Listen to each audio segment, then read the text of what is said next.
The soccer ball sailed past Tyler's outstretched hands and into the goal. Again. My son, usually our team's star goalkeeper, hadn't blocked a single shot during warm-ups. I jogged over from the sideline where I'd been setting up cones, my assistant coach's whistle bouncing against my chest. "Hey buddy, you feeling okay?" I knelt beside him, pressing my palm against his forehead.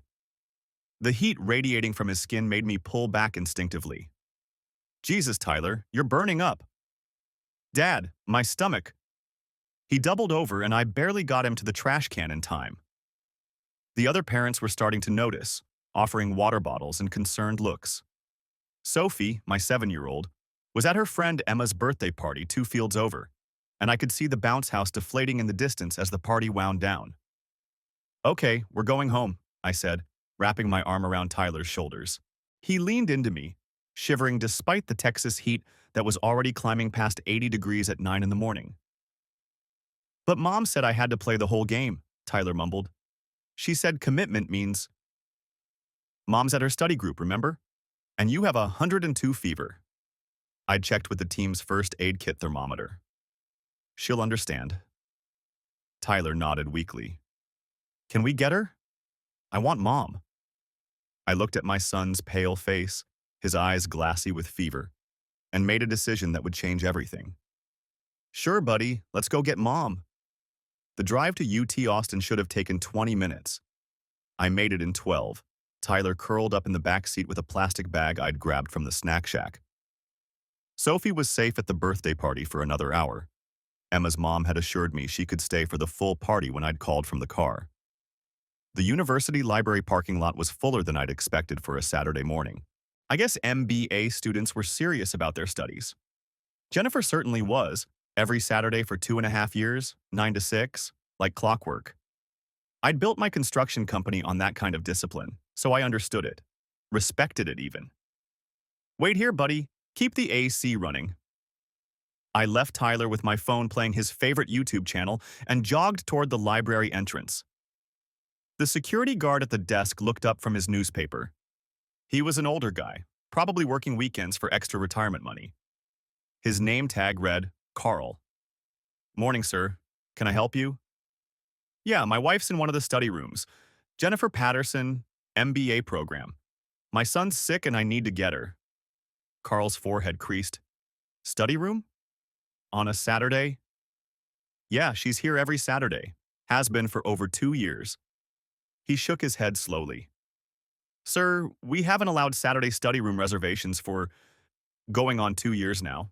Budget cuts. The library's open for individual study, but the group rooms are locked on weekends." The fluorescent light suddenly seemed too bright. That's not possible. She meets with her study group here every Saturday." "Would you like me to check if she's in the general study area?" Carl was already typing. "Patterson, you said?" "Jennifer Patterson. MBA program." His fingers clicked across the keyboard. The clicking seemed to echo in the quiet lobby. After what felt like hours but was probably 30 seconds, he looked up. "Sir, I'm not showing any Jennifer Patterson in our weekend access logs. Not today, not ever. The system goes back 3 years." "Your system must be wrong." My voice sounded strange, distant.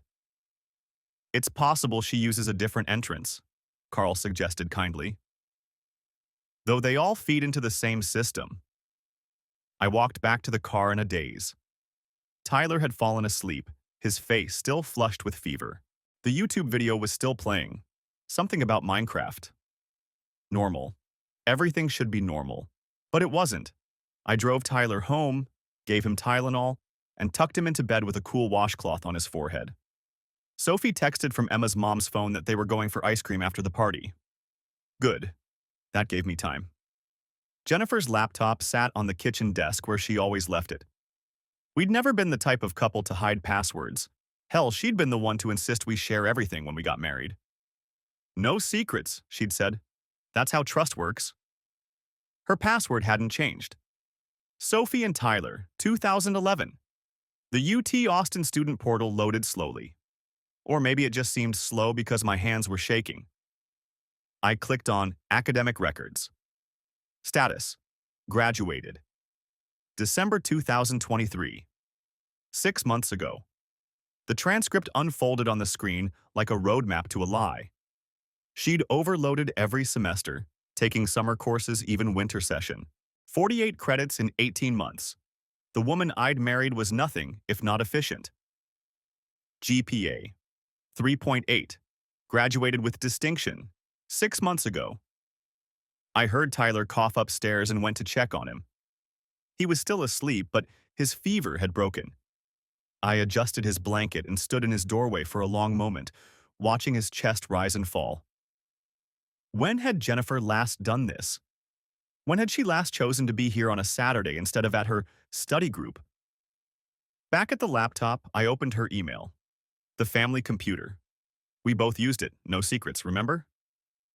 The search bar stared at me. I typed, graduation. December 15th, 2023. Congratulations on completing your MBA degree. December 20th, 2023. Your diploma has been processed and will be mailed to the address on file. January 3rd, 2024. Diploma delivered to P.O. Box 4521. A P.O. Box. We didn't have a P.O. Box. I checked her LinkedIn, still open in another tab. MBA candidate at UT Austin. Still. 6 months after graduating. My phone buzzed. Jennifer. How's Saturday practice going? Tyler score any goals? Hitting the books hard today. Our final project is killing us. Love you.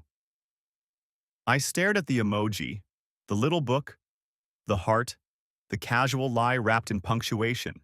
The credit card statements were all online. Joint account. No secrets, remember? I'd never looked closely before. Why would I? I trusted my wife. Saturday, June 8th, 9:15 a.m., Halo Coffee, $12.47, 12:30 p.m., Vine and Olive, $127.83, 2 p.m., Nordstrom, $245.99, 5:30 p.m., Shell Station, $45, Saturday, June 1st, 9:15 a.m., Halo Coffee, $11.89, 12:35 p.m. The Grove Kitchen, $156.44, 2:15 p.m. Various downtown shops, $400.71, 5:30 p.m. Shell Station, $44.50. The same pattern. Every Saturday. 6 months of Saturdays. None of the charges were anywhere near campus. I pulled up Google Maps. Halo Coffee was downtown. The restaurants were all in the same area, the luxury district near Frost Tower. The Shell Station was on the route home from downtown, not from UT. My hands had stopped shaking. They were steady now, the way they got when I was solving a construction problem. When a foundation was cracked, you had to understand the extent of the damage before you could fix it or demolish it. I opened Uber. She was still logged in on the family computer. The ride history loaded immediately, every Saturday. Same pickup address, our home. Same destination, Frost Tower, Frost Tower. I knew that building. We'd bid on the construction project 5 years ago, lost to a bigger firm. It was luxury condos, starting at $2 million, the kind of place where they checked your net worth before they'd show you a unit. Tyler called out, "Dad?" His voice was weak but clearer. "Coming, buddy."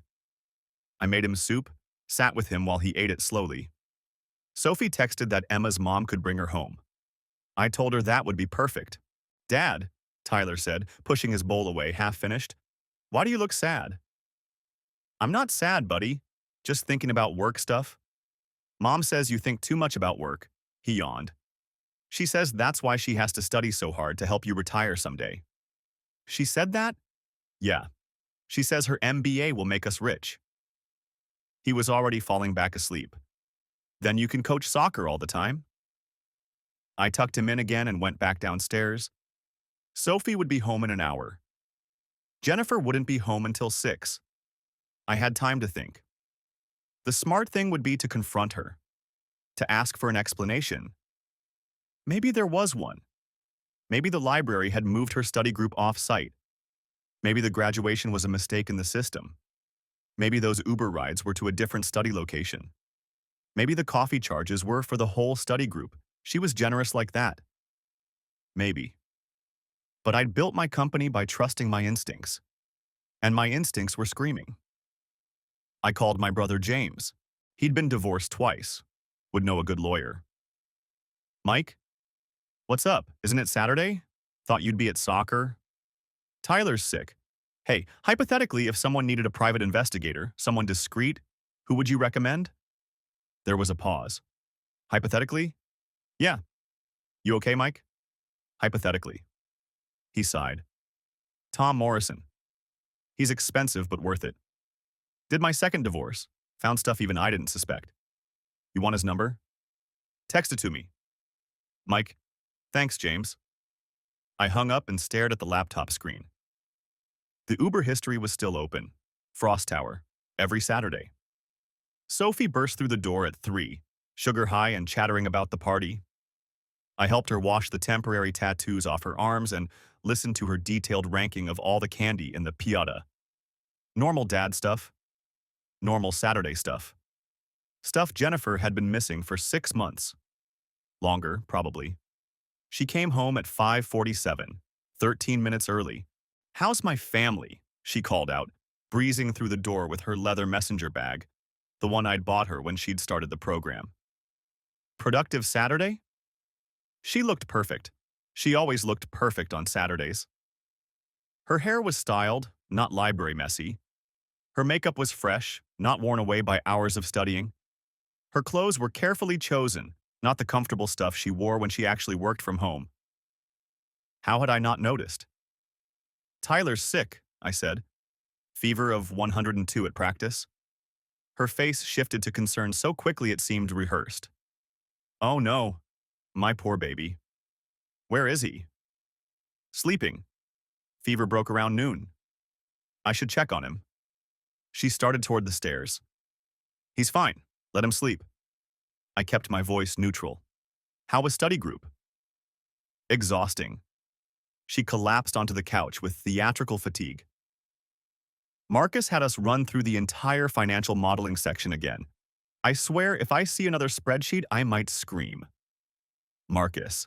She'd mentioned him before. Marcus and Ashley and David, her study group. That's rough. You guys met at the library? Where else? She laughed. You know us MBA nerds. Creatures of habit. Right. The library. She was scrolling through her phone now, already disconnected from the conversation.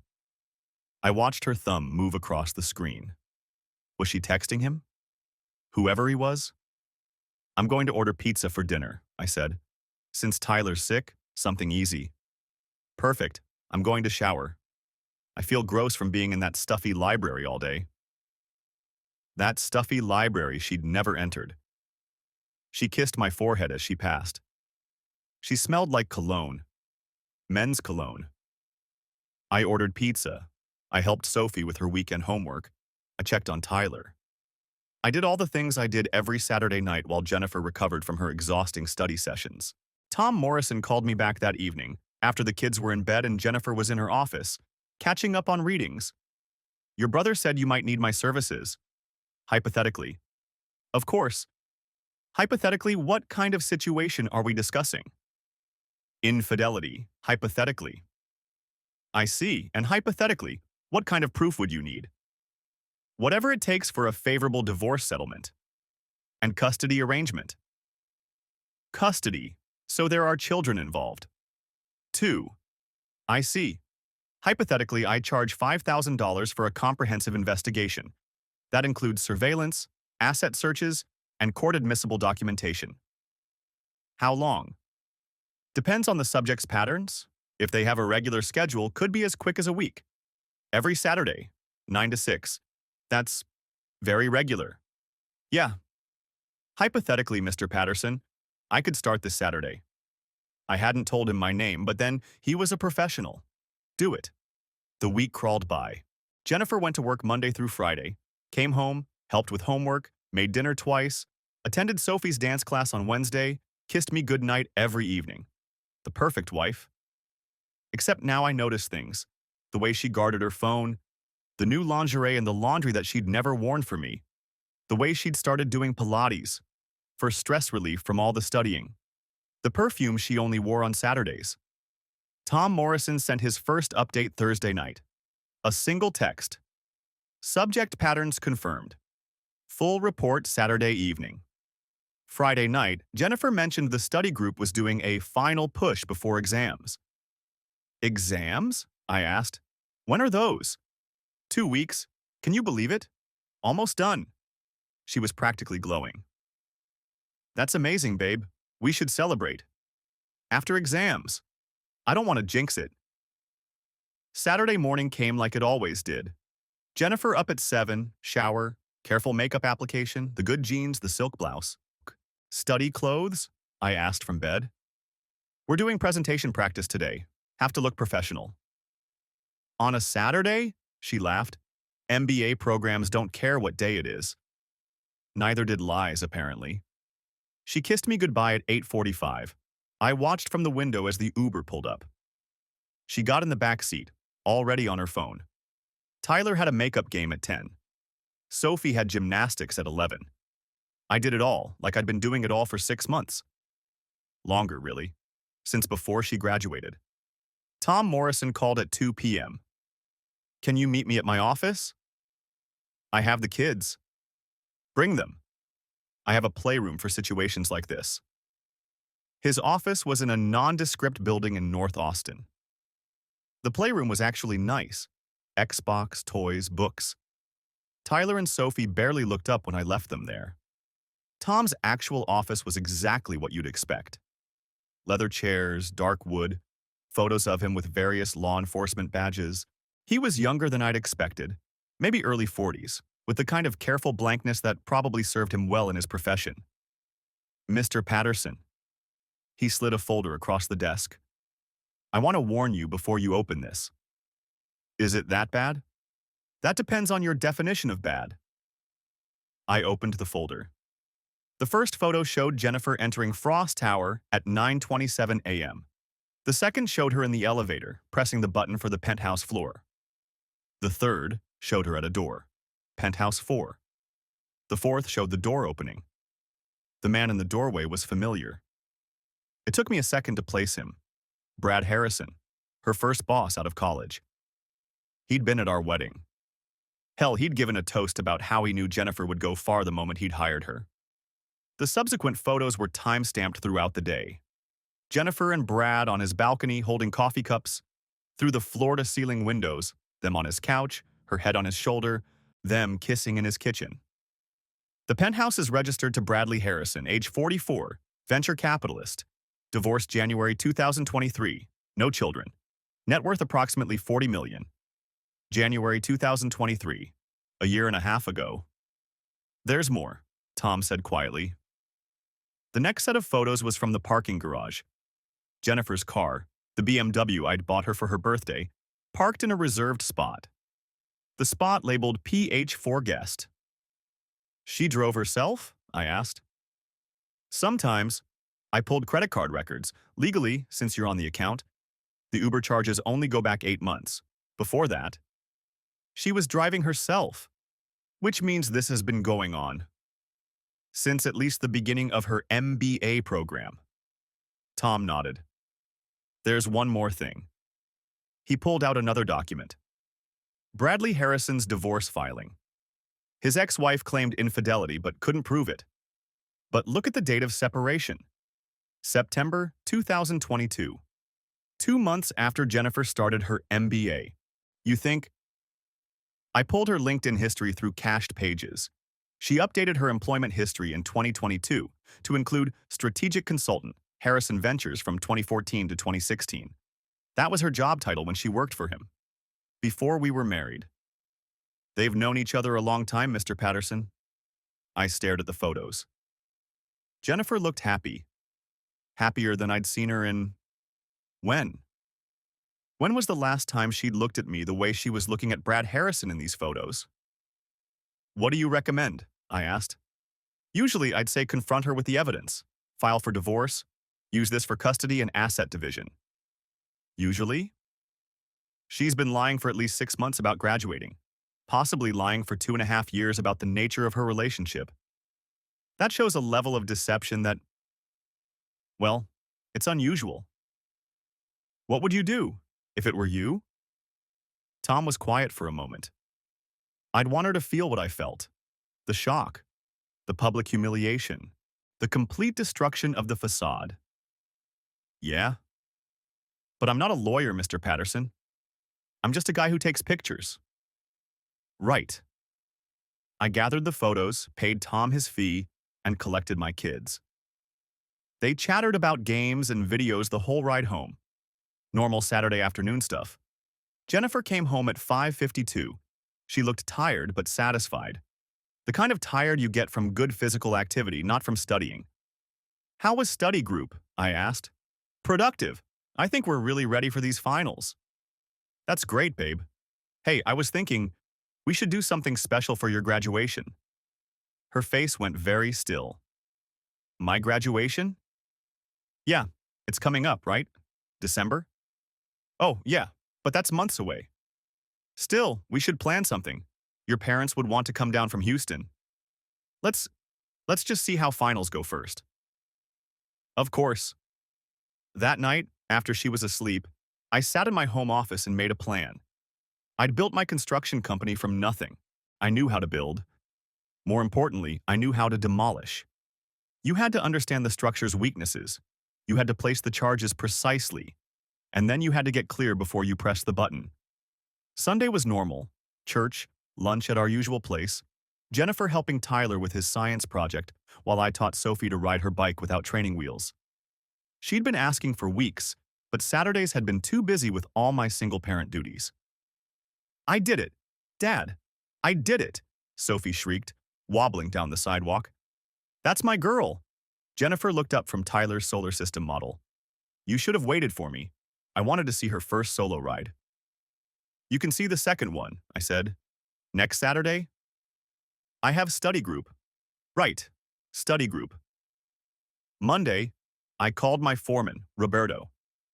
I'd hired him 15 years ago when he could barely speak English. Now he ran half my projects and owned a house in the same neighborhood. Roberto, I need you to handle the Riverside project for the next few weeks. You okay, boss? Family stuff. I'll be in and out, but I need you to take point. Whatever you need. I spent Monday afternoon at my lawyer's office, not James's divorce attorney recommendation, my corporate lawyer, Charles Brennan. He'd helped me build the company, knew where every asset was. I need to understand my options, I said. If Jennifer and I were to divorce. Charles's expression didn't change. He'd been a lawyer too long to be surprised by anything. Texas is a community property state, but there are exceptions. Fraud, for instance, hiding assets, deception that affects the community estate. What about infidelity?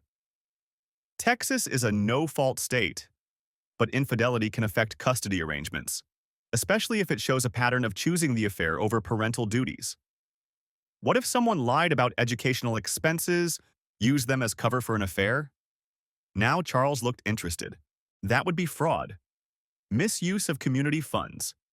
It could significantly impact the division of assets. And if the education was already completed but they continued to claim they needed time for studying? That's abandonment of parental duties under false pretenses. Very few judges would look favorably on that. I nodded. Draw up the papers. Don't file them yet. Mike, are you sure? Draw them up, Charles. Tuesday, I did more reconnaissance. Jennifer's graduation had been December 15th. There had been a ceremony she hadn't attended. I called the MBA program office. Hi, I'm trying to order a graduation video for my wife, Jennifer Patterson. She graduated in December but couldn't attend the ceremony. Let me check. Yes, Jennifer Patterson, December 2023 graduate. I show she didn't attend the ceremony, but we can provide her diploma if it wasn't received. It was mailed to a P.O. box. Do you have that address? P.O. Box 4521. Would you like us to mail another copy? No, thank you. I drove to the post office. The box was in her name only, requiring ID to access. But the postal worker recognized me. I'd built his daughter's house 2 years ago. Mike, how's business? Good, Tony. Hey, weird question. My wife has a P.O. box here, but she's lost the key. Any chance you could help me out? Technically, I need her ID, but I know you guys. Let me see what I can do.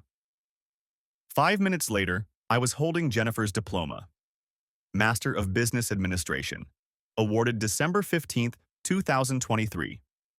It was in a nice leather folder, the kind you'd frame and hang in an office. She'd never shown it to me, never mentioned it, just hidden it in a post office box like a dirty secret.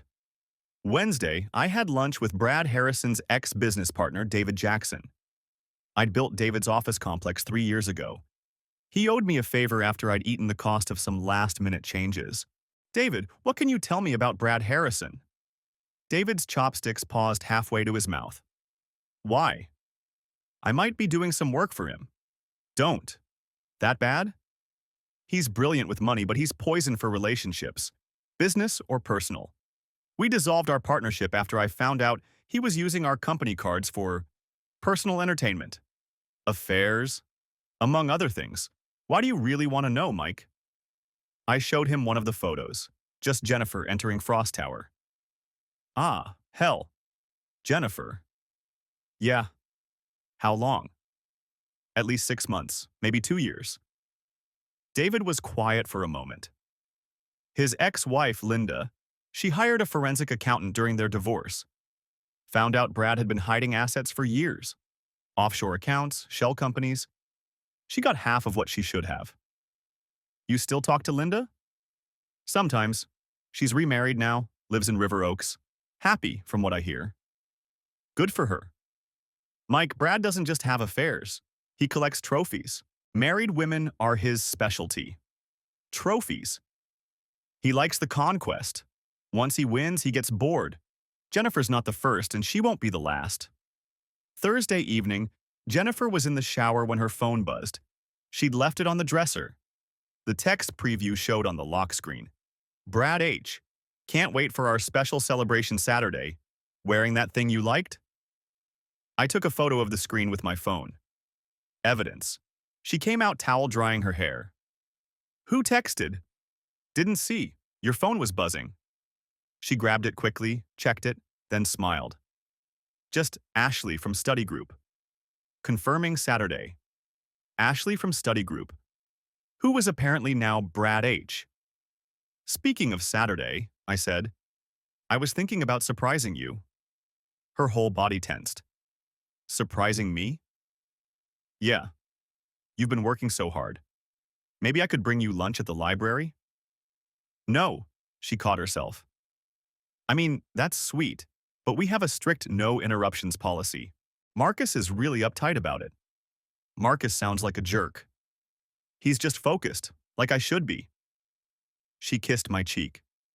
Rain check on the surprise? Sure. Friday.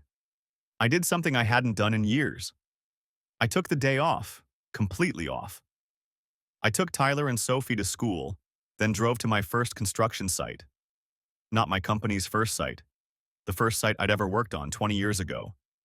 I'd been a laborer, carrying concrete blocks for $10 an hour. The building was still there, a medical complex now. I'd built half the additions over the years. I sat in my truck and remembered being 25, newly married, Jennifer bringing me lunch because we couldn't afford for me to buy it. She'd believed in me then. When had that changed? When I'd succeeded?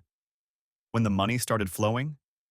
When Brad Harrison came back into the picture? My phone rang. Jennifer.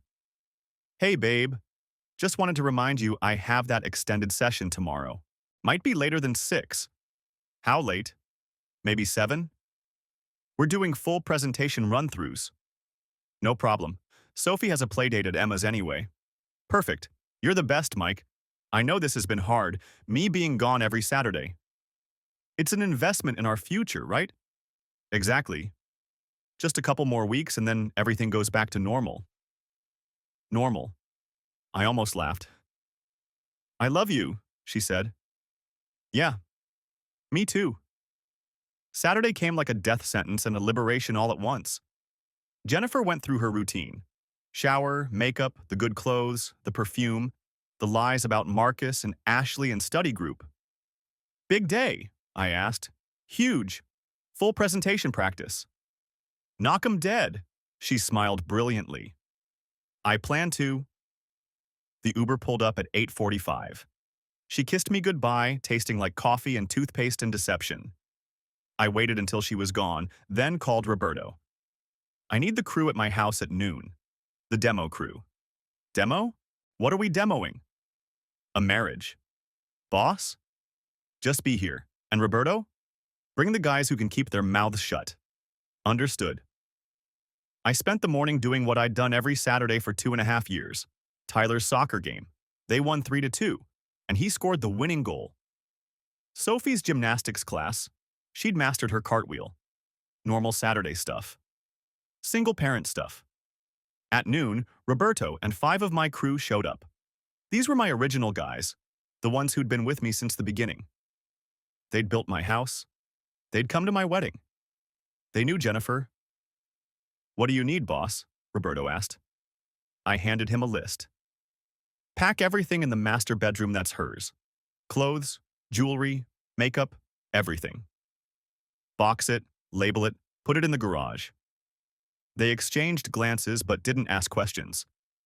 Miguel, change the locks, all of them. Even the garage? Especially the garage. Jefe, Roberto said carefully. You sure about this? I showed him Jennifer's diploma. She graduated 6 months ago. She's been lying about study group. Ay Dios. Yeah. They worked efficiently, the way they did on job sites. By 2 p.m., every trace of Jennifer in the master bedroom was gone. Her clothes, her photos, her everything. Boxed, labeled, stacked in the garage like inventory. I'd moved my things to the guest room. It would be my room now. At 3 p.m., I started making calls. Hey, Linda. This is Michael Patterson, Jennifer's husband. We met at the Harrison Ventures Christmas party years ago. Yeah, that's right. Listen, I have a strange question. What was Brad's favorite restaurant when you were married? 20 minutes later, I had reservations at Vine and Olive for 7 p.m. Table for 2, by the window. The same table, it turned out, that Brad reserved every Saturday for lunch. I called Jennifer's parents next. Tom, Helen, it's Mike. I want to plan a surprise for Jennifer. No, everything's fine. She's just been working so hard on her MBA. I thought we could celebrate. Next Saturday? 2 p.m.? Perfect. Yes, invite Beth and her family too. It'll be perfect. Jennifer's sister Beth had always been suspicious of me. Thought Jennifer had married beneath her. This would be interesting. My parents were easier. Mom, Dad, party at my house next Saturday, 2 p.m. Bring the camera. By 5 p.m., I'd invited 50 people, family, neighbors, Jennifer's co-workers, some of my clients who'd become friends, Tyler and Sophie's teachers, our pastor and his wife, everyone who mattered in our life. It's a surprise MBA graduation party, I told them all. Jennifer doesn't know I know she graduated early. Don't spoil it. At 5:45, I texted Jennifer, kids are at sleepovers tonight. Thought we could have a date night when you get home. Made reservations at that place you like. She responded immediately. Study group running late, maybe 8 inches? I'll push the reservation. See you when you get home. Then I did something I hadn't planned. I drove to Frost Tower. The valet recognized me. I'd rebuilt his brother's house after a fire. Mr. Patterson, you dining here tonight? Meeting someone, Brad Harrison in Penthouse 4. Mr. Harrison? Let me call up. Don't bother, I'll catch him later. I drove to Vine and Olive instead. The hostess smiled. Mr. Patterson, table for 2? Actually, can I switch to the bar? I might be solo tonight. The bar had a perfect view of the dining room. I ordered a whiskey and waited. They came in at 7:15. Brad looked exactly like his photos. Silver-haired, fit, wearing a Tom Ford suit that probably cost more than most people's cars. Jennifer was radiant in a dress I'd never seen before. Red. Tight. The kind of dress you wear when you want to be noticed. They sat at the window table. Brad's hand immediately found hers across the white tablecloth. She laughed at something he said, throwing her head back in a way I hadn't seen in years. The bartender noticed me watching. "You know them?" "Used to." He had the grace not to ask anything else. I watched them for an hour. Watched Brad feed her bites of his steak.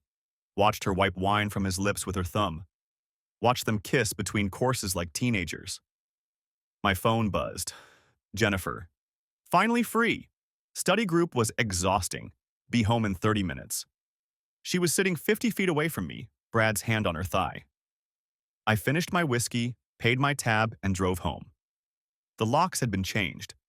Her key wouldn't work, but she wouldn't be home for another hour at least. I sat in my guest room, my room now, and uploaded the photos Tom Morrison had given me to my laptop. Created a simple PowerPoint presentation, titled it Jennifer's Academic Journey. Slide 1. Her acceptance letter to UT's MBA program. Slide 2. Her first semester. Grades.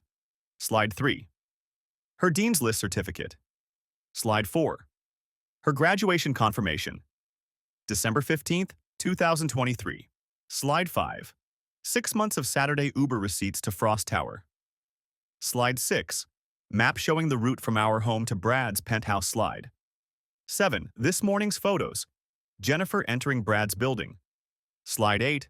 This afternoon's photos. Jennifer and Brad on his balcony.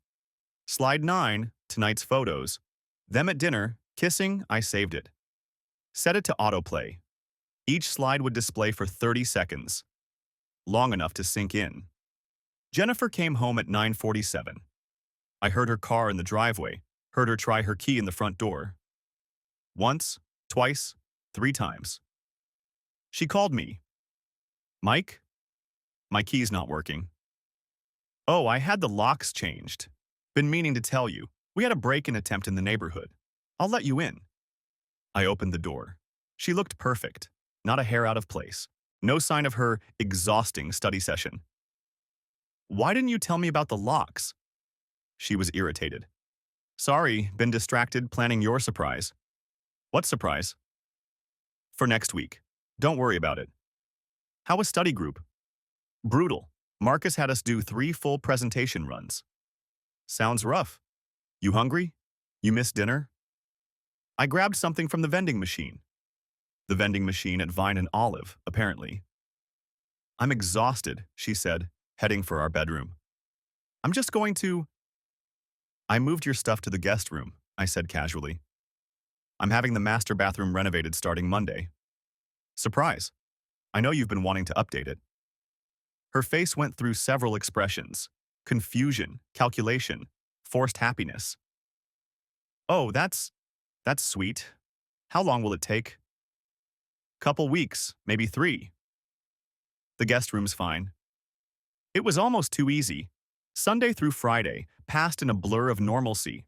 Jennifer went to work, came home, helped with homework, made dinners, acted like the perfect wife she'd been pretending to be for 2.5 years. She mentioned the study group's final push several times. I nodded and smiled and counted down the days. Tom Morrison sent me updates, more photos. Brad and Jennifer at lunch on Tuesday. She'd called in sick to work. Security footage of her entering his building on Thursday evening when she was supposedly at a client dinner. Wednesday, I met with Charles again. "The papers are ready," he said. "Just say when." "Saturday, after the party." "Party?" "Her graduation party." "The graduation she doesn't know you know about?" "That's the one." Charles shook his head. "Mike, I have to advise you. This could backfire. Public humiliation can work against you in court." "I'm not humiliating her. I'm just revealing the truth, in front of our friends and family." "That's literally public humiliation." "No, that's accountability." Thursday evening, Tyler asked, "Dad, why isn't Mom sleeping in your room?" "We're renovating the bathroom, remember?" "But there's no construction stuff." "It starts Monday." He looked skeptical but didn't push it. Sophie, bless her 7-year-old heart, was just excited about the party I'd mentioned. "Is it Mom's birthday?" she asked. "Better. It's her graduation. But she hasn't graduated yet. That's what makes it a surprise. Friday afternoon, I met with Roberto and the crew at a job site. "Boss, you good?" Roberto asked. "You look tired." "I'm fine. Listen, I need you guys at my house tomorrow, 1 o'clock. "For what?" "Moving furniture. Party setup." "This about Jennifer?" "Yeah." "Boss?" Miguel started, then stopped. "Never mind." "Say it. We've known something was wrong. She's never at the Saturday sites anymore. Used to bring us lunch sometimes, remember?" I remembered. Back when she supported my dreams instead of chasing Brad Harrison's $40 million nightmare. "Yeah, I remember." "Whatever you need, Hefe, we got you." Saturday morning arrived gray and humid. Typical August weather in Austin. Jennifer went through her routine. I made breakfast for the kids. "Mom, why are you so dressed up for studying?" Sophie asked. Jennifer didn't miss a beat. "Presentation practice, sweetie. Have to look professional." "You look pretty." "Thank you, baby." She did look pretty. Pretty and polished, and nothing like a stressed MBA student facing finals. "Big day?" I asked. "The biggest. Full mock presentations for the whole cohort." "The whole cohort? How many people?" "About 60 fictional people in her fictional study group. Well, knock 'em dead." "Always do." She kissed my cheek. Her lips were cold. The Uber arrived at 8:45 like clockwork. I watched from the window as she got in, already texting. Already transitioning from Jennifer Patterson, wife and mother, to Jennifer, Brad Harrison's Saturday girlfriend. I had 4 hours. Roberto and the crew arrived at noon. We set up tables in the backyard, hung lights, put up the projector screen I'd rented. It looked festive, celebratory. The perfect venue for a surprise graduation party. "Boss?" Roberto said, watching me adjust the projector. "You sure about this?" "She graduated 6 months ago, Roberto. 6 months of Saturdays she's been lying." "I know, but this is going to be nuclear. Sometimes you have to demolish completely before you can rebuild." The guests started arriving at 1:30. Jennifer's parents first, having driven in from Houston that morning. Tom Patterson was a retired petroleum engineer, still sharp at 70. Helen was a former teacher, the kind who noticed everything. "Michael." Helen hugged me. "This is so thoughtful. Jennifer must be so stressed with finals." She mentioned they were tough. 2.5 years, Tom said, shaking my hand. "That's dedication." "Yes, sir, dedication." Beth arrived with her husband and kids, looking skeptical as always. "Why didn't Jennifer tell us she graduated early?" she asked immediately. "You know your sister, modest to a fault." "That doesn't sound like Jennifer." "Maybe you don't know her as well as you think." Beth's eyes narrowed, but her husband distracted her with questions about the food. By 1:45, most of the guests had arrived. Jennifer's co-workers clustered near the bar Roberto was manning. My parents held court with the neighbors. Tyler and Sophie ran around with the other kids, excited about the party even if they didn't understand it. I'd told everyone the same story. Jennifer had graduated early but hadn't told anyone. She was too modest, too focused on finishing strong. This was her surprise celebration. Jennifer's boss, Richard Kim, approached me with a beer. "This is great, Mike. Jennifer's been so dedicated to her education. We've been flexible with her schedule because of it." "Flexible how?" "Letting her leave early Fridays for study sessions, work from home when she has big projects.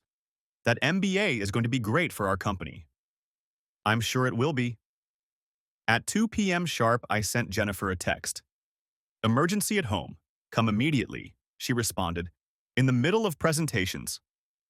Tyler's hurt. Please come now." That would do it. Whatever else she loved our kids. "Coming. Be there in 20 minutes. 20 minutes. I climbed onto the small stage Roberto had built. "Everyone, can I have your attention? Jennifer will be here soon." When she arrives, everyone yell, "Surprise!" But first, I want to share something with you all. I clicked the remote. The projector came to life. Slide 1. Jennifer's acceptance letter. 2.5 years ago, my amazing wife started her MBA journey. She's worked every Saturday, 9 to 6, missing soccer games, birthday parties, family time. All for our future. Murmurs of approval from the crowd. Slide 2. Her first semester grades. She excelled from the start. Dean's List, every semester. Applause. Slide 3. Her academic achievements. She overloaded courses, took summer sessions, worked harder than anyone I know. More applause. Jennifer's mom was wiping tears. Slide 4. The graduation confirmation. And that's why I'm so proud to announce that Jennifer didn't just complete her MBA. She graduated early. December 15th, 2023. The applause stopped. Confused murmurs rippled through the crowd. December? Beth said loudly. But she's been going to study group every Saturday since then. Interesting point, Beth. I clicked to slide 5. Let's talk about those study groups. The Uber receipts filled the screen. Every Saturday. Frost Tower. Strange location for UT study groups, wouldn't you say? Richard Kim stepped forward. Mike, what is this? Slide 6. The map. This is the route from our house to Frost Tower. Luxury condos, the kind of place you'd never go to study. The crowd was dead silent now. Mike, Helen Patterson said, her voice shaking. What are you saying? That's when Jennifer's BMW screeched into the driveway. She was out of the car before it fully stopped, running toward the backyard. Where's Tyler? Is he okay? What happened? She burst through the side gate and froze. 50 people staring at her. The projector showing the map to Frost Tower. A banner across the yard. Congratulations on your MBA, Jennifer. Surprise, I said into the microphone. We're celebrating your graduation. The color drained from her face. Mike ... 6 months ago, I continued cheerfully. You graduated 6 months ago, but you're so modest you didn't tell anyone. I can explain. Slide 7. Jennifer entering Frost Tower this morning. Gasps from the crowd. This morning's study group looked interesting. Slide 8. Jennifer and Brad on his balcony. Jennifer's mother sat down heavily in a chair. That's Brad Harrison, David Jackson said from near the bar. I know that penthouse. Slide 9. The kiss at dinner. And this was last night's study group. Very thorough preparation. Jennifer stood in the middle of the yard, surrounded by everyone we knew, her secret laid bare in PowerPoint precision. Mike, please. Oh, I'm not done. I pulled out her diploma, still in its leather folder. I found this in your secret P.O. box, the one you never told me about. I held it up for everyone to see. Master of Business Administration, awarded December 15th, 2023. 6 months and 4 days ago. Tom Patterson stood up, his face red. Jennifer Marie Patterson, you tell me this is some mistake? Daddy, 6 months? Beth's voice was ice. You've been lying for 6 months? It's not. I was going to tell you. When? I asked. After another 6 months? A year? When Brad got bored? The mention of Brad's name made her flinch. Richard Kim stepped forward. Jennifer, you've been claiming you needed Saturdays off for your MBA. That's timesheet fraud. I'll be calling HR Monday, he continued. Don't bother coming in. Richard, please. You lied to me, to the company. We gave you flexibility for a degree you'd already earned. Helen Patterson was crying now, ugly sobs that seemed to come from her core. All those Saturdays, we paid for babysitters so you could study. We gave you money for textbooks. Mom, don't. Tom Patterson's voice was steel. Don't you dare. 27 Saturdays, Jennifer. 27 Saturdays you chose him over your family. You don't understand? I understand perfectly. He turned to me. Michael, I'm sorry. We're leaving. They left. Just walked out through the side gate, Helen still crying, Tom's arm around her shoulders. Beth wasn't as restrained. You selfish, lying witch. You had everything. A good husband, beautiful kids, a life most people dream of, and you threw it away for what? Some rich guy's Saturday entertainment? Beth, you don't know. I know enough. She gathered her family and left too. One by one, the guests departed. Some offered me awkward condolences, others just slipped away. Jennifer's co-workers left en masse, whispering among themselves. The neighbors would have gossip for months. Soon it was just Jennifer, me, the kids, and Roberto's crew cleaning up. Tyler, I said, take your sister inside. Watch a movie. But Dad, now, buddy. They went, both looking confused and scared. Jennifer stood in the middle of the yard, surrounded by the debris of her surprise party. The banner still hung between two trees, mockingly cheerful. How long have you known? She asked finally. A week. Tyler was sick last Saturday. I went to the library to get you. Oh, they haven't had Saturday study groups for 2 years, Jennifer. I know. Was any of it real? The MBA at least? The MBA was real. I did the work. I just finished early. And Brad? She was quiet for a long moment. Brad was before you. We reconnected when I started the program. Reconnected?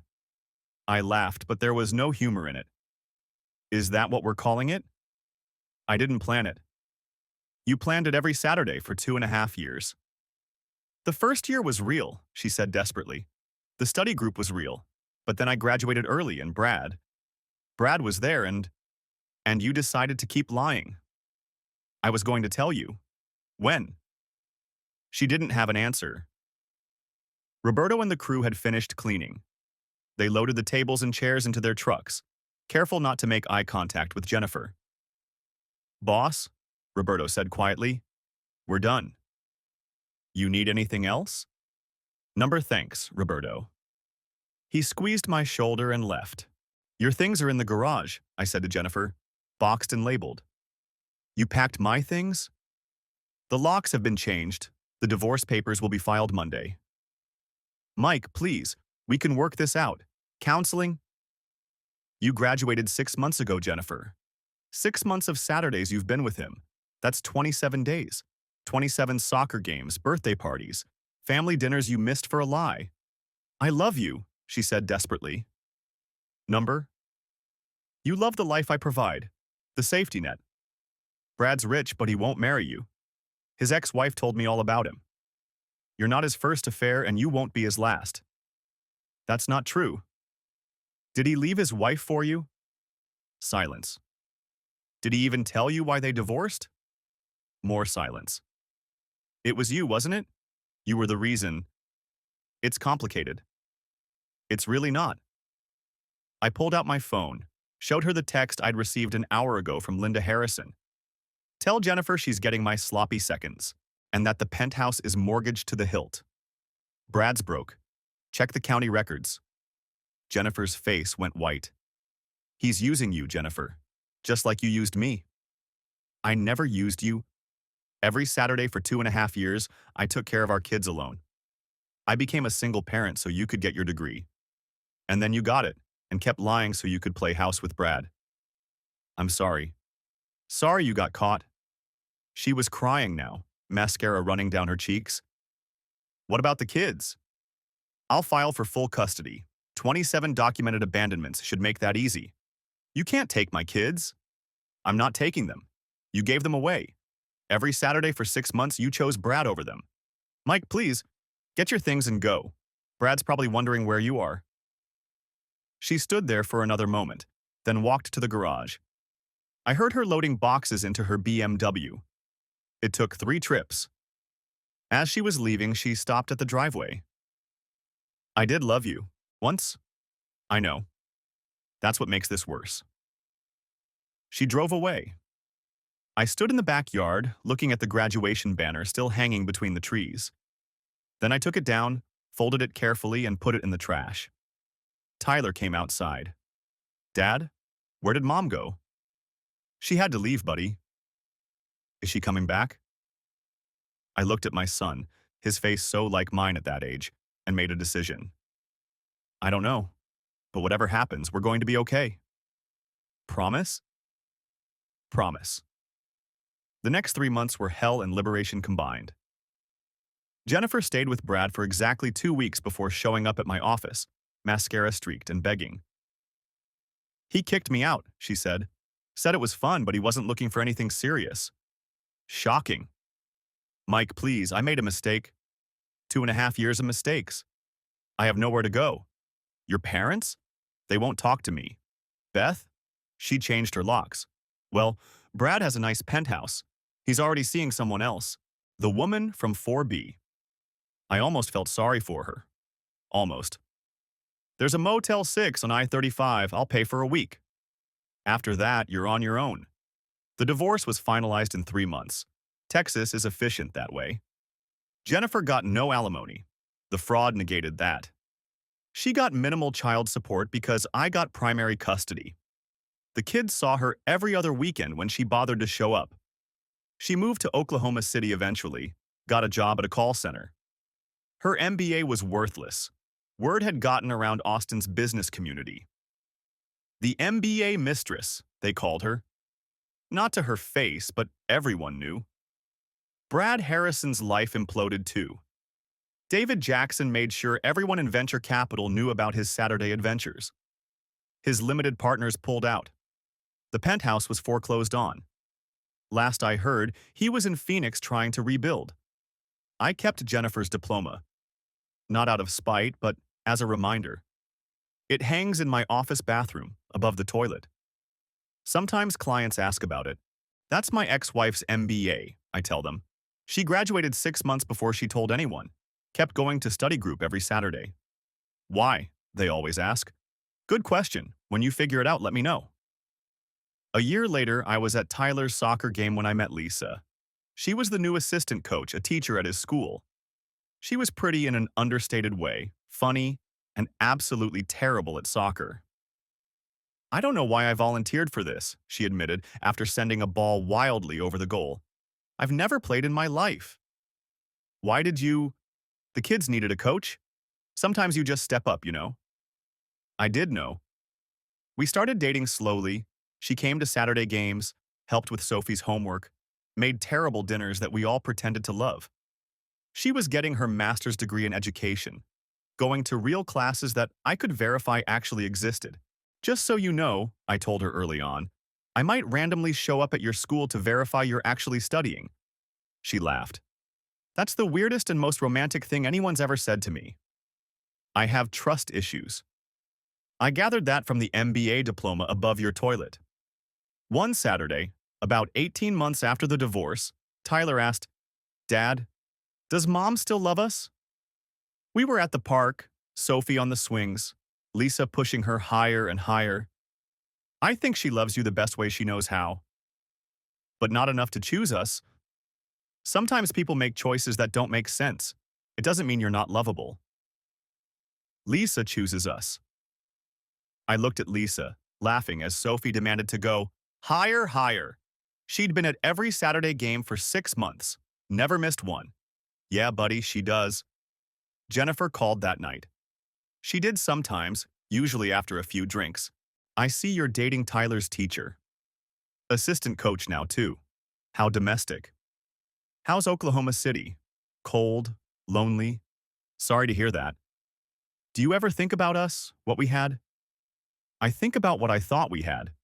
But that wasn't real, was it? Parts of it were. Which parts, Jennifer? The beginning? Before Brad came back? Or was it all just settling for the construction guy until something better came along? She was quiet for a long moment. I loved you. But I loved the idea of him more. The idea of him? The success, the penthouse, the $40 million that didn't actually exist. And now? Now I have nothing. You have an MBA. She laughed bitterly. Right. The degree that cost me everything. The degree didn't cost you anything, Jennifer. The lying did. The choosing him over your family did. The 27 Saturdays did. 27. You counted. I counted everything. Every soccer goal you missed. Every birthday party. Every school play. Sophie had a speaking part in the spring musical. 3 lines. You missed them for a fake study group. I know. Do you? Do you know that Tyler stopped asking where you were after Saturday number 15? That Sophie started telling people her mommy was too busy for her? Do you know what that did to them? I'm sorry. Sorry doesn't give them those Saturdays back? What do you want me to say, Mike? That I'm a terrible person? That I destroyed our family? That I threw away 13 years for 6 months of Saturday afternoons? I know all of that. Then why did you do it?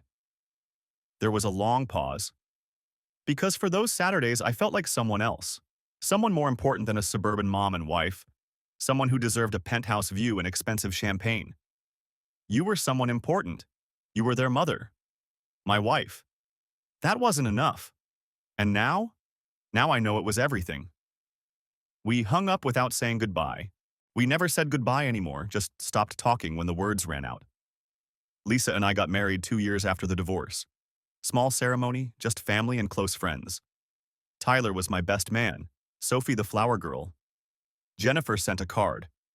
Best wishes for your future happiness. I appreciated the restraint. We had the reception in our backyard, the same yard where Jennifer's life had unraveled. Roberto and the crew had built a pergola where the projector screen had stood. It was covered in lights and white roses. No PowerPoint presentations? Lisa asked, grinning. I retired from those. Good, though I did graduate last month, in case you wanted to verify. I was at your graduation. Trust but verify, right? Something like that. Tom and Helen Patterson came to the wedding. They'd started talking to Jennifer again, though things would never be the same. She's our daughter, Helen explained. We don't have to like what she did, but we love her. I understand. Do you forgive her? Tom asked. I forgive her for me, for the kids.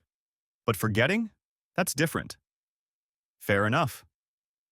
The reception went late, kids running around with sparklers, adults dancing to the local band Roberto's cousin fronted. Normal Saturday night stuff. The kind Jennifer had traded for penthouse views and empty promises. Around midnight, as Lisa and I were dancing to something slow, she asked, Do you ever wonder what would have happened if Jennifer hadn't lied? If she'd just told you she graduated? Every day. And I think she would have found another reason to be with Brad. The lying was just the method. The betrayal was always coming. How do you know? Because she chose him over us 27 times. That's not a mistake, that's a pattern. And you think people don't change? I think people reveal who they are through their choices. Jennifer revealed herself every Saturday for 6 months. That's harsh. That's honest. Lisa was quiet for a moment, then said, Promise me something. What? If I ever get a degree, throw me a party immediately. No waiting 6 months. I laughed. Deal. 5 years have passed since Jennifer's surprise graduation party. Tyler's in high school now, starting quarterback on the JV team. Sophie's 12, all gangly limbs and attitude, brilliant at math like her mother. Her real mother, the one who chose betrayal. Jennifer moved back to Texas last year, lives in San Antonio. She sees the kids once a month, sometimes less. She works in marketing for a small firm that doesn't care about her reputation. She's dating someone, an accountant who doesn't know the whole story. Are you happy? She asked me at Tyler's middle school graduation. Yes, are you? I'm content. That's good. I'm sorry, Mike, for all of it. I know. Does it help? Not really, she nodded. I didn't think so. We stood there, watching our son accept his Academic Achievement Award. 2 people who'd once promised forever and delivered 27 Saturdays instead. Brad Harrison died last year. Heart attack at 51. The obituary mentioned his successful career, his philanthropy, his love of sailing. It didn't mention the marriages he'd destroyed, the women he'd collected like trophies, the Saturdays he'd stolen from families like mine. Jennifer called me when she heard. Did you see? She asked. Yeah. I don't know how to feel. Feel however you need to. It was all for nothing, wasn't it? The lying. The betrayal. He's dead. And it meant nothing. It meant something. It meant you showed your kids who to trust and who not to. It meant you taught them that choices have consequences. It meant you revealed your character. That's cruel? That's true. I loved him. You loved the idea of him. The penthouse, the wealth, the escape from suburban life. Maybe. Definitely. There was a long pause. The kids seem happy. With Lisa. They are. She's good to them. She shows up. Every Saturday. Every day, actually. I should have shown up. Yes, you should have. If I could go back, but you can't. None of us can. We just live with our choices. 27 Saturdays, 27 Saturdays.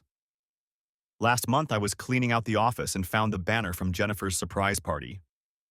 I'd thought I'd thrown it away, but Roberto had saved it, folded in a box marked, just in case. Just in case what? I'd asked him. Just in case you needed to remember. Why would I need to remember? Because sometimes we forget the lessons. Sometimes we need reminders of what betrayal looks like, so we can recognize it if it comes again. I kept the banner. It's in the attic now, next to Jennifer's old wedding dress and the photo albums from our marriage. Artifacts of a life that existed before 27 Saturdays changed everything. Tyler asked me recently if I thought he should invite Jennifer to his high school graduation. That's your choice, buddy. Will it be weird? Probably. But she's still my mom. She is. Even after everything? Biology doesn't change, but trust, respect, those are earned. Has she earned them? What do you think? He was quiet for a long moment. I think she's trying. Then that's something. But trying isn't enough, is it? Sometimes it is. Sometimes it isn't. You have to decide for yourself. He invited her. She came. Sat in the back, left right after. I saw her wiping tears as Tyler gave his valedictorian speech. He talked about perseverance, about overcoming challenges, about the importance of showing up. He looked right at her when he said that last part. Sophie doesn't talk about Jennifer much. She calls Lisa Mom now, has for 2 years. Jennifer protested at first, but what could she say? She'd chosen 27 Saturdays over being there. Do you think I'm like her? Sophie asked me last week. We were working on her algebra homework, the kitchen table covered in graph paper and erasers. Like who? My biological mom. You're brilliant like her, determined, beautiful. But would you choose an affair over your family? She nodded. I don't know, Soph. I didn't think your mom would either. But she did. She did. How do I know I won't? You don't. None of us know what we'll choose until we're faced with the choice. But you know the cost now. You've seen it. That knowledge might protect you. Or it might not. Or it might not. She was quiet, working through a problem about rates of change. Appropriate, considering the conversation. Dad? Yeah? I won't be her. How do you know? Because I've seen what it costs. 27 Saturdays. 27 Saturdays. The office bathroom still has Jennifer's diploma hanging above the toilet. New clients sometimes ask about it. I tell them the story, the whole story. Some are appalled. Some are sympathetic. Most are just confused. Why keep it? They ask. As a reminder. Of what? That education isn't the same as wisdom, that achievements don't equal character, that 27 Saturdays can destroy 13 years. One client, a woman going through her own divorce, stared at it for a long time. She graduated early, she said finally. That takes dedication. Yes? The same dedication she used to lie. Exactly. So the problem wasn't lack of character. It was misdirected character. I never thought of it that way. My husband's the same. Brilliant at work, dedicated to his career. Just not to us. I'm sorry. 27 Saturdays, she said, more to herself than to me. Is that all it takes? Sometimes less. She hired my company to build her new house. I want to start fresh, she said. No ghosts. I understand. Do you have ghosts, Mike? Everyone has ghosts. The trick is not letting them haunt you.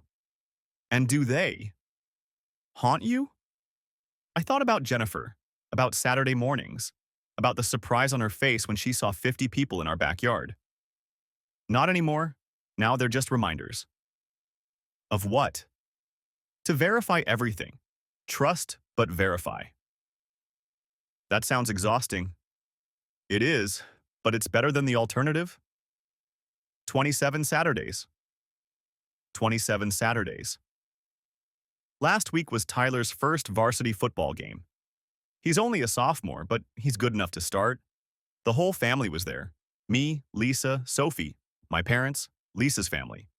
Even Jennifer came, sitting carefully apart from the rest of us. Tyler threw 3 touchdowns. After the third, he pointed to the stands. I thought he was pointing at me, but he wasn't. He was pointing at Jennifer. That was nice of him, Lisa said. He's a good kid. Wonder where he gets that from. His mother, probably. The real one. I'm not his real mother. You're the one who shows up. She showed up tonight. One Friday doesn't erase 27 Saturdays. But it's a start. After the game, Tyler jogged over. Did you see, Dad? 3 touchdowns. I saw, buddy. You were amazing. He looked past me to where Jennifer stood, uncertain. Thanks for coming, Mom. She burst into tears. Ugly, shoulder-shaking sobs that drew stares from other parents. I'm sorry, she kept saying. I'm so sorry. Tyler hugged her awkwardly, this woman who'd chosen another man over his Saturday games. It's okay, he said. I mean, it's not okay, but it's better. 27 Saturdays, she whispered. Yeah, but there are more Saturdays coming. You'd let me come? He looked at me, then at Lisa, then back at Jennifer. Maybe, if you actually show up. I will, I promise. You promised before. I know. And you lied. I know. For 6 months. I know. Tyler stepped back. We'll see.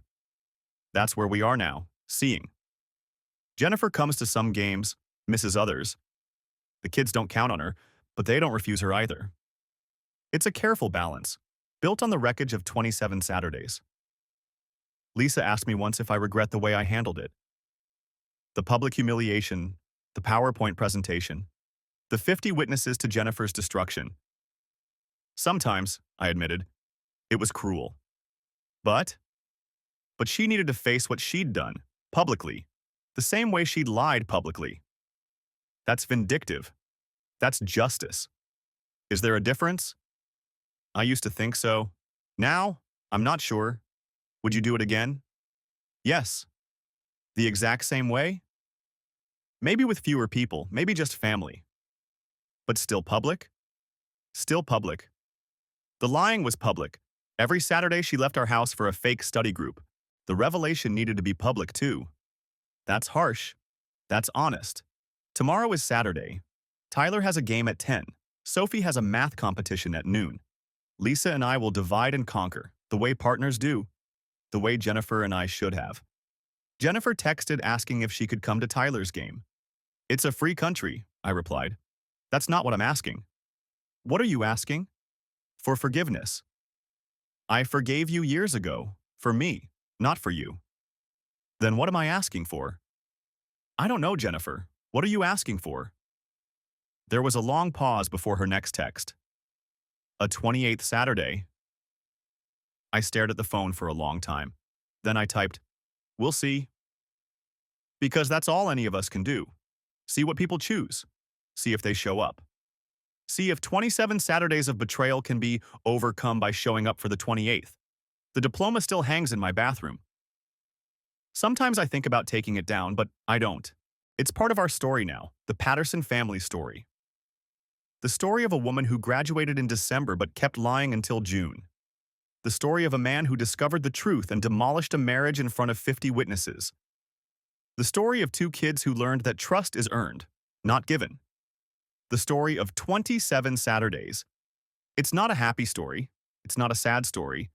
It's just a true story. And sometimes that's enough. Sometimes the truth is all we have. 27 Saturdays. That's what it cost us. 27 Saturdays of lies, of choosing Brad Harrison's penthouse over soccer games and birthday parties.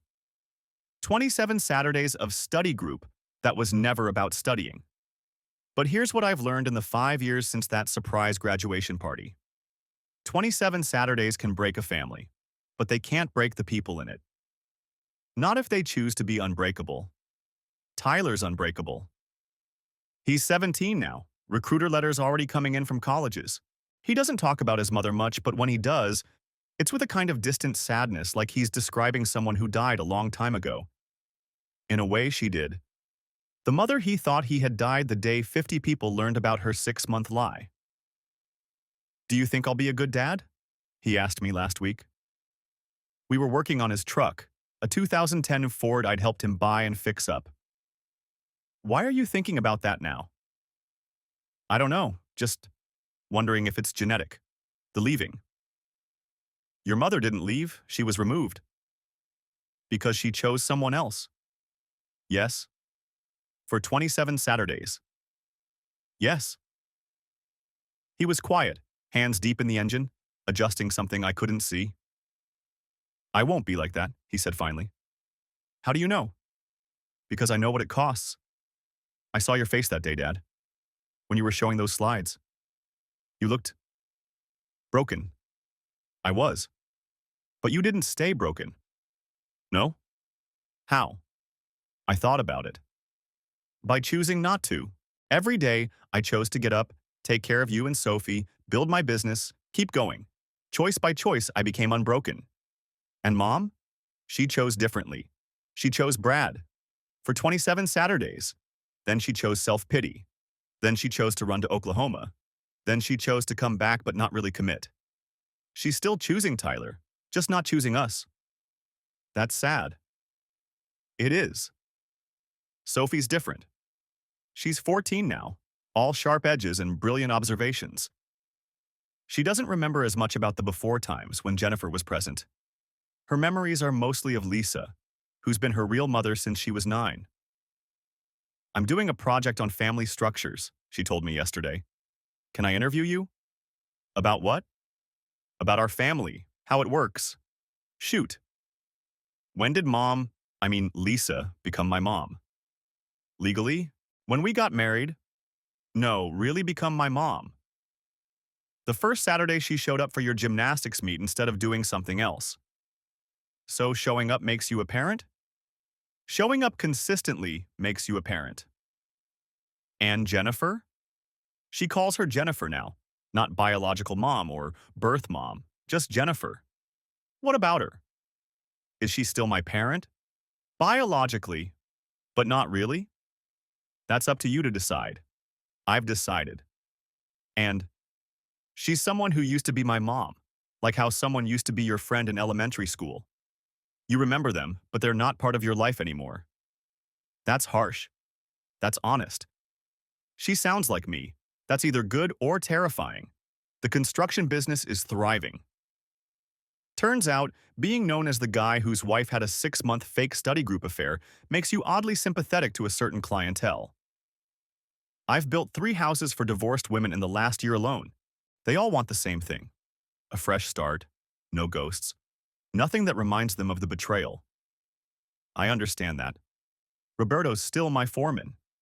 He was there that day, saw it all unfold. Sometimes he'll look at me when we're on a site and just shake his head. "What?" I asked him once. "Just remembering. The PowerPoint. That was cold, Hefe. It was necessary." "Was it?" "She needed to face it publicly. Or you needed her to. Maybe both." "Fair enough." He told me something interesting last month. You know, she came by the office once? Jennifer. About a year after. What did she want? To apologize to the crew for lying to us too. What did you tell her? That we weren't the ones she needed to apologize to. And? She said she'd already tried that. That you wouldn't listen. I listened. I just didn't absolve her. There's a difference? There's a difference. Brad Harrison's penthouse sold at auction 6 months after he died. I know because I bought it. Lisa thinks I'm crazy. Why would you want that place? I don't want it. I want to demolish it. That's a $40 million penthouse. It's actually worth about $3 million. Brad was leveraged to the hilt, and it needs massive renovations. Still, I'm going to turn it into something useful. Affordable housing, maybe, or offices for nonprofits. You're going to erase him. I'm going to erase what that place represented. Which was? The lie that some lives are worth more than others. That penthouse views matter more than Saturday soccer games. That's poetic. That's practical. It's prime real estate being wasted on emptiness. The demolition starts next month. I invited Jennifer to watch. Why? She asked over the phone. Closure. For you or for me? Maybe both. It won't change anything. Number? But it'll end something. The 27 Saturdays? The place where they happened. She was quiet for a long moment. I'll be there. She probably won't be. But I offered. That's something. Dr. Martinez, the family therapist we saw after everything exploded, told me once that revenge served cold is still revenge. The PowerPoint was cruel, she said. The affair was cruel. Two wrongs don't make a right. No, but sometimes one wrong needs to be exposed for what it is. In front of 50 people? Would 10 have been better? 5? Just me? She lied to all those people, told them she was in school. They deserved to know. Did they? Or did you deserve for them to know? Both. That's honest, at least. I try to be. Unlike Jennifer. Unlike Jennifer. Do you think she's learned? I think she's learned that actions have consequences. Whether she's learned to make better choices. I don't know. Would you want her back? No. Not even a little? I want the woman I thought I married back. But she never existed. She was always capable of those 27 Saturdays. I just didn't know it. That's cynical. That's realistic. The kids are doing well in therapy. Tyler's working through his trust issues. Sophie's processing what it means to have a biological mother who chose elsewhere. They're both incredibly resilient, but resilience born from trauma is still trauma. I hate her sometimes, Sophie admitted in family therapy last week. That's okay, doctor, Martinez said. Is it? She's still my biological mother. Biology doesn't obligate emotion. Then what does? Presence, consistency, love demonstrated through actions. Like showing up? Like showing up. For more than 27 Saturdays? Exactly. Tyler added, I don't hate her, I just nothing her. Nothing? Dr. Martinez asked. She's like a stranger who used to live in our house. I see her at games sometimes, and it's like seeing someone you went to elementary school with. You know you should know them, but you don't really. That makes you sad? It makes me careful. Careful how? Careful about trusting people who say one thing but might do another. Like your mom did. Like Jennifer did. My mom is Lisa. She's the one who shows up. Jennifer heard about that therapy session, Sophie told her, in a moment of teenage cruelty. Tyler doesn't even hate me? Jennifer asked me over the phone. He nothing's me. What did you expect? Anger? Hatred? Something? You have to matter to someone for them to hate you. I'm his mother. Number you were his mother. Then you chose 27 Saturdays with Brad Harrison. Now Lisa's his mother. That's not how biology works. That's exactly how family works. She hung up on me, called back an hour later, drunk. I made a mistake. You made 27 mistakes, minimum. I can't undo it. No. So what do I do? Live with it, like we all are. I don't know how. Then learn. You got an MBA. Figure it out. That's cruel. That's life. Last Christmas was interesting. Jennifer sent gifts for the kids, expensive ones, a new laptop for Tyler, designer clothes for Sophie, trying to buy her way back in. Sophie donated the clothes to Goodwill. Tyler gave the laptop to his girlfriend. That's ungrateful, Lisa said, though I could tell she understood. It's honest, Sophie replied. She can't buy 28 Saturdays. 28? One for each she missed, plus interest. Interest? The birthdays, holidays, random Tuesdays she missed because she was too busy feeling guilty to show up. That's a lot of Saturdays. That's a lot of missing. The strangest part of all this? I'm happy. Genuinely, boringly, wonderfully happy. Lisa and I have built something real on the wreckage of something false. We have movie nights and argue about whose turn it is to take out the trash and laugh at inside jokes Jennifer would never understand. Do you ever compare? Lisa asked once. Compare what? Me to her. What you have now to what you had then. No, never. I compare truth to lies, presence to absence. 27 Saturdays of showing up to 27 Saturdays of betrayal. And you win. Every time. That's not much of a competition. Number. But it's not supposed to be. The graduation banner is still in the attic. Tyler found it last week while looking for Christmas decorations to bring down. Dad, why did you keep this? Roberto saved it. But why did you keep it? As evidence. Of what? That it happened. That it was real. That 50 people saw your mother's life implode because she couldn't stop lying. That's morbid. That's historical. Are you ever going to throw it away? Maybe when you graduate college, or when Sophie does, when the 27 Saturdays don't matter anymore. They'll always matter. Yeah, but maybe they'll matter less. Do they matter less now? I thought about it. They matter differently. How? They used to be about pain. Now they're about choices. The ones she made. The ones I made. The ones you and Sophie make every day. To show up? To show up.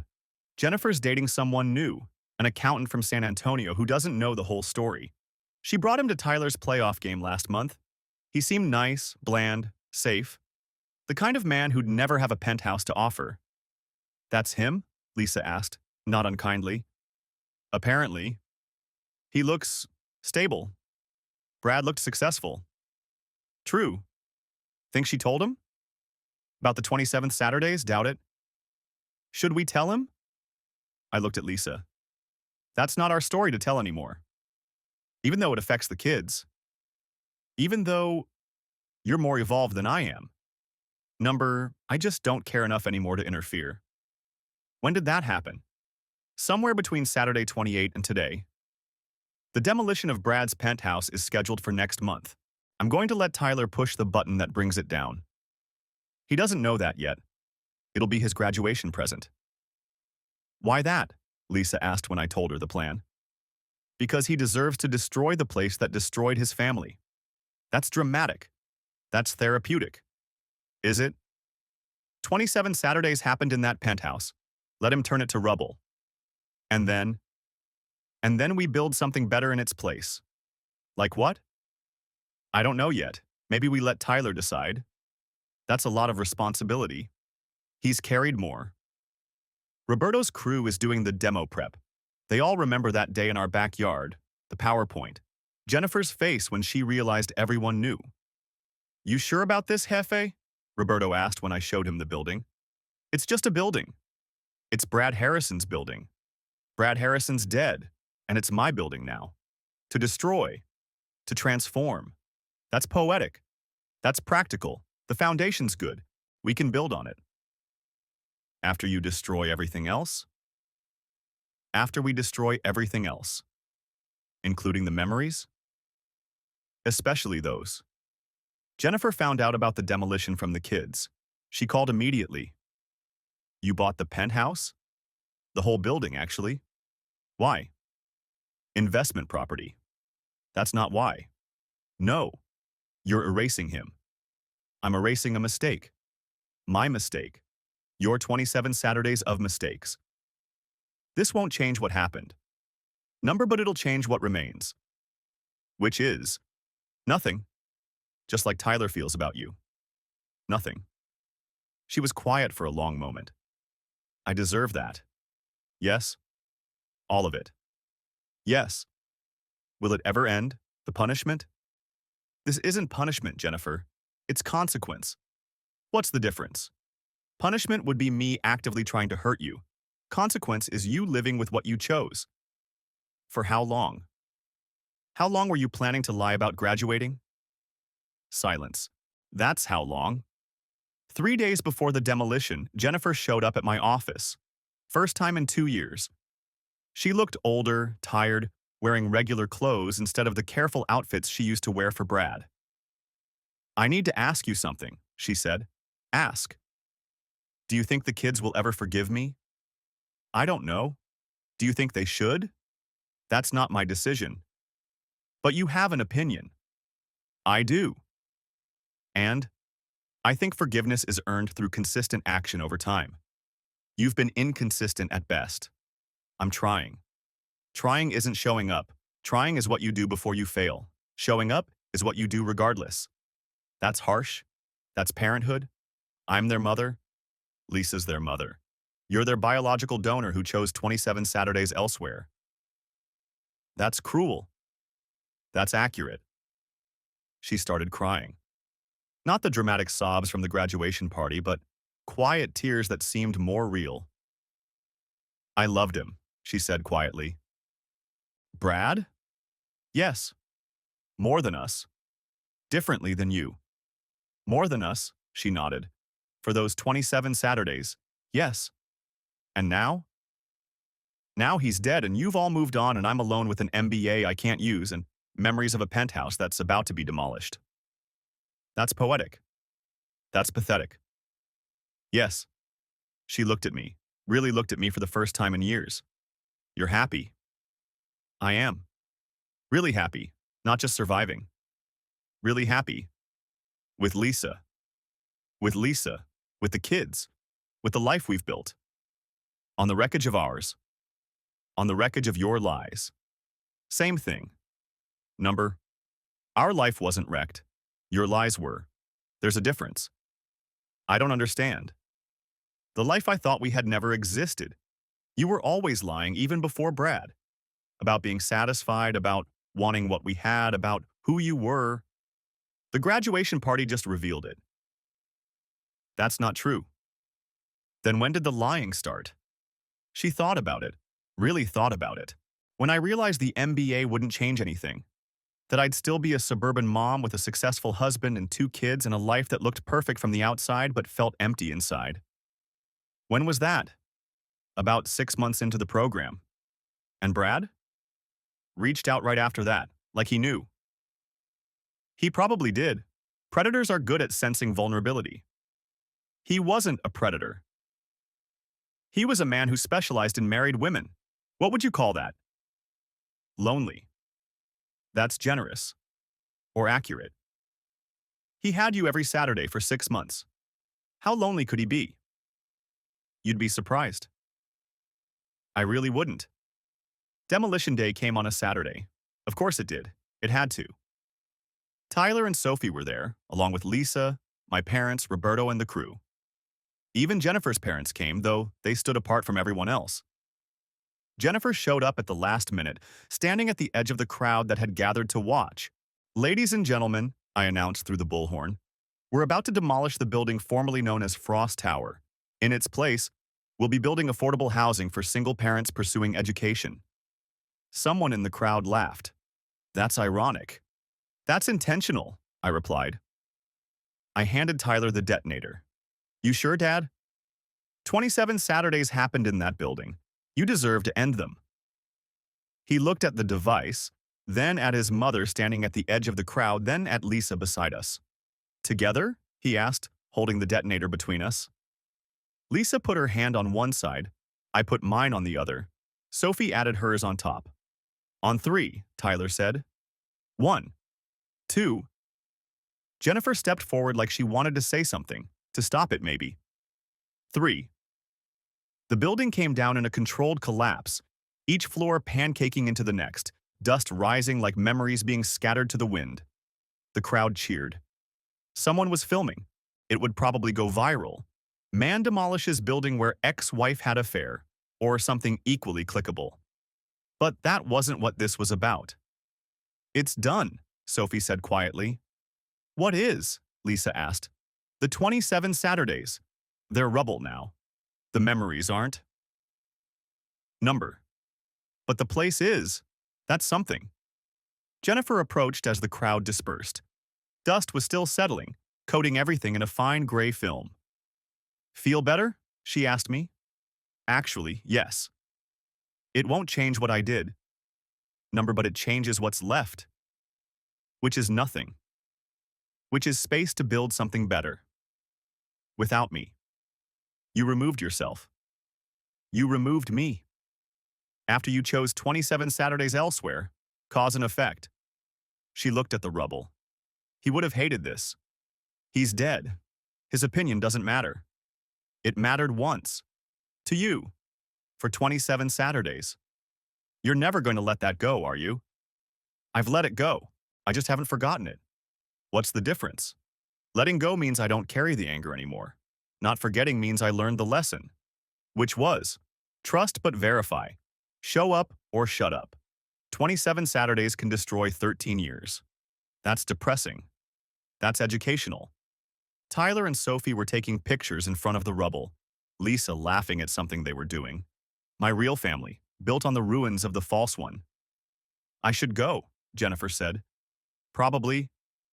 Tell the kids. What? I don't know. That I'm sorry. They know. That I love them. Do you? Of course I do. Then show up, consistently, for more than 27 Saturdays. I'm trying. Number you're visiting. There's a difference. She walked away through the settling dust. I watched her go, this woman I'd loved and married and had children with, and lost to 27 Saturdays of lies. Dad? Sophie appeared beside me. You okay? Yes, sweetheart, I'm good. Was that hard? Watching it come down? Number. It was necessary. Like the graduation party? I looked at my daughter, too wise for her 14 years. You remember that? Pieces. The banner. Mom crying. Everyone leaving. What do you think about it now? I think you did what you had to do. It was cruel. So was lying for 6 months. 2 wrongs don't make a right. Number. But sometimes the second wrong reveals the first one. That's very mature. That's therapy. Dr. Martinez says I have wisdom beyond my years born from premature loss of innocence. Do you feel like you lost your innocence? I lost my mom to 27 Saturdays. That's something. You have Lisa. I do, and she's amazing. But knowing your biological mother chose someone else 27 times, that changes you. I'm sorry. For what? You didn't choose Brad Harrison. You chose us, every Saturday for years now. That's what parents do. Real parents, yeah. We stood there watching the dust settle on what used to be Brad Harrison's temple to excess. Tomorrow, the cleanup would begin. Then the rebuilding. Single-parent housing, I decided. For people going back to school while raising kids alone. People who actually needed those Saturdays for education, not affairs. It's poetic, Lisa said, joining us. What is? Building something for single parents on the site where your marriage ended. My marriage ended in our backyard in front of 50 people. Number it ended here. 27 Saturdays in a row. I suppose you're right. I usually am. Tyler was on his phone, probably posting about the demolition. His generation documented everything, turned trauma into content. Maybe that was healthier than my generation's tendency to hide it. Hey, Dad, he called out. Jennifer just texted. She wants to know if she can come to my graduation. What do you want? I don't know. What do you think? I think it's your graduation. But you're paying for the party. This isn't about money. Then what's it about? What do you want it to be about? He thought for a moment. I want it to be about moving forward, not forgetting, but not being stuck either. Then invite her. You're okay with that? Your graduation, your choice? But after everything, 27 Saturdays don't erase 18 years of being your father. I'll be fine. And Lisa? Lisa spoke up. I've been to every game, every concert, every parent-teacher conference for 4 years. One graduation with your biological mother, there won't change that. You're sure? Tyler, I'm your mom in every way that matters. She's just someone who used to live in your house. That's what I told Dr. Martinez. I know. She told me. We were both proud of you for articulating it so clearly. So I should invite her? If you want to. I think I do. Not for her. For me. To show I've moved past it. Then do it, he texted back. I saw Jennifer across the demolition site, looking at her phone. She looked up, found Tyler in the crowd, and nodded. He nodded back. Not forgiveness exactly, but acknowledgement. That's where we are now. 5 years past the 27th Saturdays, standing in the rubble of the penthouse where they happened, planning to build something better. The kids are resilient, though scarred. Lisa and I are solid, built on truth instead of lies. Jennifer is surviving, I suppose. Living with the consequences of choosing Brad Harrison over her family for 27 Saturdays. The diploma still hangs in my bathroom. I thought about taking it down after the demolition, but Sophie asked me to keep it. Why? I asked. Because it's proof. Of what? That people can achieve great things and still make terrible choices. That education doesn't equal wisdom. That 27 Saturdays of lies can destroy 13 years of marriage. That's a lot for a diploma to prove. That's a lot for a family to survive. But we did. We did. And we have. Survived, rebuilt, even thrived. Not because of the 27 Saturdays, but in spite of them. Not because Jennifer chose Brad, but because we chose each other after she did. 27 Saturdays. That's all it took to destroy what I thought was unbreakable. But here's what I learned. Some things need to break. Some lies need to be exposed. Some buildings need to be demolished. So you can build something better on the cleared ground. Something true. Something that shows up. Every Saturday, forever.